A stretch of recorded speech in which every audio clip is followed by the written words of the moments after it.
अस्सलामुअलैकुम दोस्तों, उम्मीद है सभी दोस्त ठीक ठाक ऐं खैर खैरियत सां हूंदा। दोस्तों असांजी ॻाल्हि करण वारा आहियूं सोप सीरियल तकरार ड्रामे जे बारे में। इन तफ़सील ॻाल्हि ॿोली शुरू करण खां पहिरियों जेकॾहिं अव्हां असांजे चैनल ते नवां आहियो त मिर्ज़ा चैनल खे सब्सक्राइब करे ऐं नोटिफिकेशन ऑल करे छॾींदा।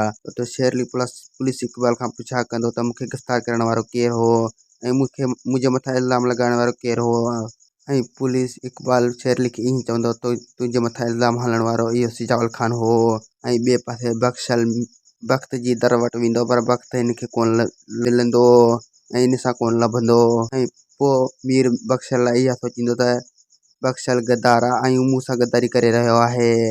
मूं मूंसां निकाह करण पिया चाहे उन जी जॻह ते राणी रखियो वियो आहे ऐं हीउ रस नवाब खान सां साथ ॾिनो पियो अचे। हीउ बख़्शल धोखे ॾियण में बराबरि जो शरीक आहे। ॿिए पासे मूसा ऐं दरिया ख़ान खे पुलिस कोर्ट में हाणे पेश कंदो, उन्हनि खां पोइ हिननि खे आज़ादु कंदो ऐं ॿिए पासे सोडल इन्हनि लाइ सोचींदो। ॿिए पासे पुलिस इक़बाल सिजाल ख़ान जे औताक मथे छापा हणंदो पर सिजाल ख़ान खे हिन खे धमकी ॾींदो। वधीक वीडियो ॾिसण लाइ चैनल खे सब्सक्राइब ऐं ख़ुदा हाफ़िज़।